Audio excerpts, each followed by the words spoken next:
नमस्कार दोस्तों, मैं अनिल यादव स्वागत करता हूं आप लोगों का एक बार फिर से UP one day exam academy में। और आज का हमारा टॉपिक है कि यूपीएसआई में, जैसा कि आप सब जानते होंगे कि रिजल्ट्स बहुत जल्दी आने वाले हैं। तो यूपीएसआई में जिन लोगों के एवरेज स्कोर है, एवरेज स्कोर मीन्स 50% से लेकर 60% के बीच में है, वो लोग अपने स्कोर को कैसे इंप्रूव करें और किन स्ट्रेटजीज को फॉलो करें जिससे वो आने वाले टाइम में बहुत जल्दी अच्छा सिलेक्शन ले सकें। देखिए, एक अच्छी स्ट्रेटजी, एक अच्छी रणनीति ज़रूरी है। आपको अपने स्ट्रेंथ और वीकनेस को समझना होगा कि आप कहाँ अच्छा परफॉर्म कर सकते हैं, कहाँ नहीं कर सकते हैं। उसके हिसाब से ही प्लानिंग करिएगा, तभी वो एग्जीक्यूट होगा और तभी आपको एक अच्छा रिजल्ट मिलेगा। तो जैसा कि आप सब जानते होंगे पिछले 2-3 दिनों से, और मैंने भी पहले भी कहा था कि आपका यूपी ट्रिपल एस सी से रिजल्ट्स एकदम ओके हैं और यूपी ट्रिपल एस सी की प्लानिंग एकदम ओके है। यूपीएसआई यानी यूपी पीआरबी से भी सब प्रोसीजर ओके हैं, वहाँ पे कोई इशू नहीं है। बस इशू हुआ था कि वो क्या बोलते हैं, आपका इलेक्शंस पहले हो गए थे शेड्यूल से। तो इलेक्शन पहले शेड्यूल से होने का मतलब क्या हुआ कि जो रिजल्ट्स आने वाले थे वो थोड़े से पेंडिंग हो गए और फिर बीच में इलेक्शन कमीशन ने रोक लगा दिया, तो जो भी रिजल्ट्स थे वो आ नहीं रहे थे। तो जैसे ही आपने देखा इलेक्शन खत्म हुआ तो आप फटाफट आपके रिजल्ट्स आने चालू हो गए हैं। तो आपको UP triple S C lower का रिजल्ट देखने को मिला और परसों, तो मुश्किल से एक हफ्ते के अंदर, यानी कि होली से पहले ही आपको यूपीएसआई का रिजल्ट दिखना चाहिए। और अगर होली में डिले भी होता है तो होली के बाद वाले वीक में देखने को मिल ही जाएगा। उससे ज़्यादा डिले होने का कोई चांस नहीं है। यानी कि जो जिन लोगों ने भी अच्छा परफॉर्म किया होगा, बहुत जल्दी डीपीएसटी होने वाला है और बहुत जल्दी उनका सिलेक्शन हो जाने वाला है। तो ठीक है, अब जिन लोगों ने अच्छा स्कोर किया है, यानी 100 नंबर से ऊपर हैं, 105, 110, 120, 25, तो ठीक है, अब उन लोगों को उतनी एंजाइटी नहीं हो रही होगी। लेकिन जिन लोगों ने 80 से लेकर 100 क्वेश्चन के बीच में सही किया है, या फिर 80 से लेकर 90 क्वेश्चन के बीच में सही किया है, उन लोगों को ऑब्वियस सी बात है कि एंजाइटी होगी कि पता नहीं कितना कट ऑफ जाएगा, नहीं जाएगा। तो देखिए, इसके लिए मैं एक छोटी सी स्ट्रेटजी लेके आया हूँ। और स्ट्रेटजी क्या है, एक डिस्कशन है। अगर आप इनमें से कुछ पॉइंट्स को निकाल सकें तो हो सकता है आपके लिए बेनिफिशियल होगा। और मेरा लास्ट 10 ईयर्स का एक्सपीरियंस रहा है इंजीनियरिंग फील्ड में और फिर कॉम्पिटेटिव एग्जाम्स में फील्ड में। तो मैंने बहुत सारे अपने फ्रेंड्स को देखा है, अपने ऊपर खुद अनुभव किया है। तो इनमें से अगर आप कुछ चीज़ों को फॉलो करेंगे तो हो सकता है कि आप न्यू कमर हों और इस सब ट्रैप्स में जाने से बच जाएं और अपने आप को जल्दी निकाल पाएं और जल्दी से कोई जॉब ले पाएं। ठीक है, तो चलिए स्टार्ट करते हैं। तो हम ये मान के चल रहे हैं कि जितने भी जिन लोगों ने आपको 50 से 60% स्कोर किया है वो ठीक ठाक हैं, पढ़ने में ठीक हैं। यानी अगर हम यूपीएसआई की बात करें तो 160 क्वेश्चन का पेपर था, तो 80 से 100 क्वेश्चन के बीच में जिन लोगों ने स्कोर किया है वो ठीक ठाक हैं, पढ़ने में अच्छे हैं, दिमाग लगा लेते हैं। लेकिन कहीं ना कहीं किसी प्रॉब्लम की वजह से वो अच्छा स्कोर नहीं कर पा रहे होंगे। और हाँ, इसमें आपको एक चीज़ बस ऐड करने का है कि जो यूपी ट्रिपल एस सी का लोअर का आया था रिजल्ट, आपने उसमें देखा, उसमें जनरल और ओबीसी कट ऑफ कितनी गई है, 299, यानी अपॉन 400। ये कितना हो गया, 75% से थोड़ा सा कम, यानी एक नंबर और गया होता तो 75%। तो जो भाई बंधु बार बार बोलते हैं कि नहीं 50% पे हो जाएगा, 60-65% मतलब 55% पे हो जाएगा, उनके लिए एक आईना है, देख लो। यूपी में कंपटीशन बहुत ही ज़्यादा टफ है। इतना आसान नहीं है यूपी में कि अगर सीटें कम है, यानी 500 या 1000 सीटें हैं तो इतना आसानी से सिलेक्शन हो जाएगा। तो हो भी सकता है अगर पुलिस लाइन में है, लेकिन बाकी जनरल कंपटीशन में आप देख रहे होंगे 70-75 से नीचे कोई बात ही नहीं बनने वाली है।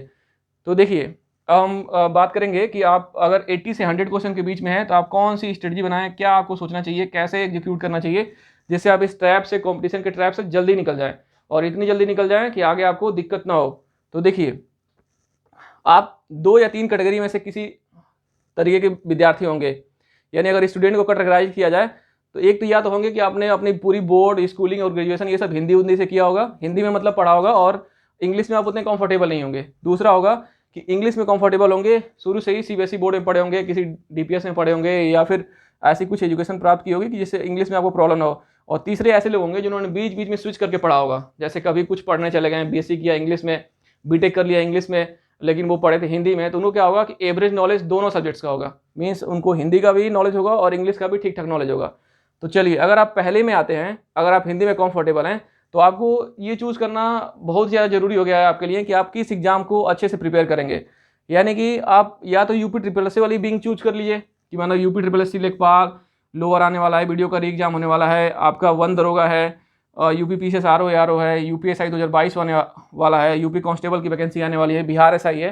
इन सबको चूज़ कर लीजिए और इसमें अच्छे से पढ़िए। क्यों? क्योंकि इसमें हिंदी सफिशिएंट अमाउंट में आएगा और आपका सिलेक्शन हो जाएगा। तो इसमें से किसी 2 या 3 एग्जाम को जो भी आने वाले उनको चूज़ करिए और कोशिश करिए 75% स्कोर हो जाए। हाँ, 75%। अगर 75% से कम है तो कोई बात ही नहीं है। अगर 70 से 75% से कम है तो आप अपने सिलेक्शन की उम्मीद मत करिएगा। क्यों? क्योंकि अगर आप 70-75% से कम पे अपने आपके सिलेक्शन की उम्मीद करेंगे तो अपने परेशान होंगे, अपने साथ जुड़े लोगों को परेशान होंगे। आप ये समझिए कि जब तक आप 75% स्कोर ना कर लें, आप फिक्स और फाइनल सिलेक्शन की उम्मीद ही ना करें। आप पढ़ते रहें वो बात अलग है, लेकिन 75% से नीचे पे आप फाइनल सिलेक्शन की उम्मीद ना करें।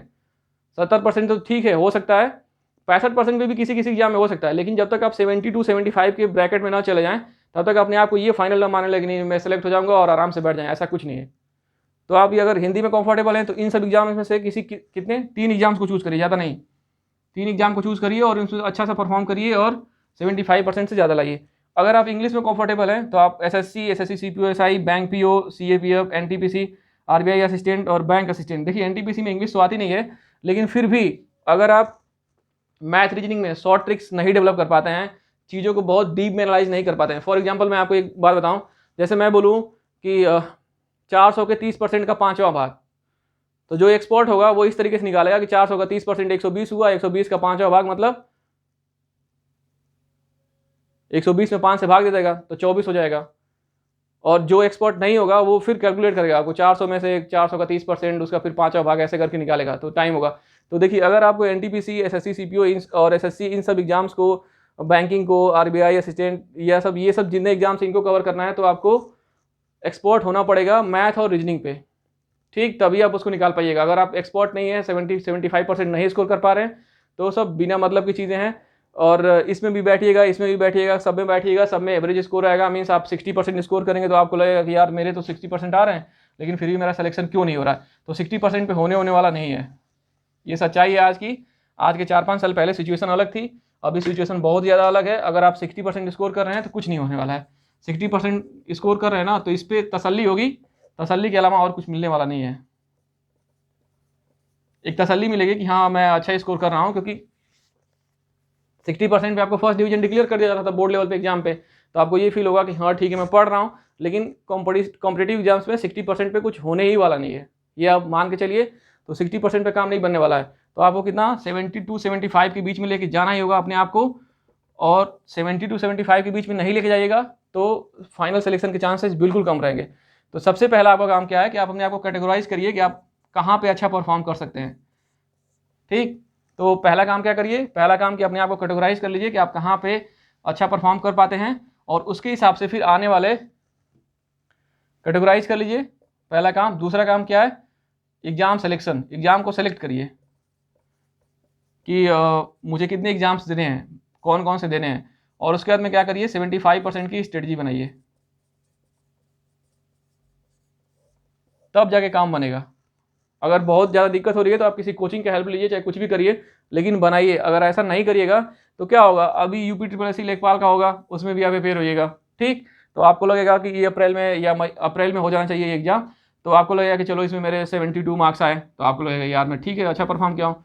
पता चलेगा कि आपने फिर एसएससी का भी अप्रैल में पेपर दिया, उसमें भी आपके वही 140 आ गए, चाहे 130 आ गए 200 में से, तो आपको लगेगा फ्री में पढ़ने में ठीक हूँ, पर जब रिजल्ट आएगा ना तो दोनों में से किसी में नहीं होगा, तो फिर आपको क्या लगेगा कि यार पढ़ तो रहा हूँ लेकिन हो ही नहीं रहा है। तो आपको ये समझना है कि आप अपने डोमेन को पकड़िए कि आप कहाँ पे अच्छा परफॉर्म कर पाइएगा।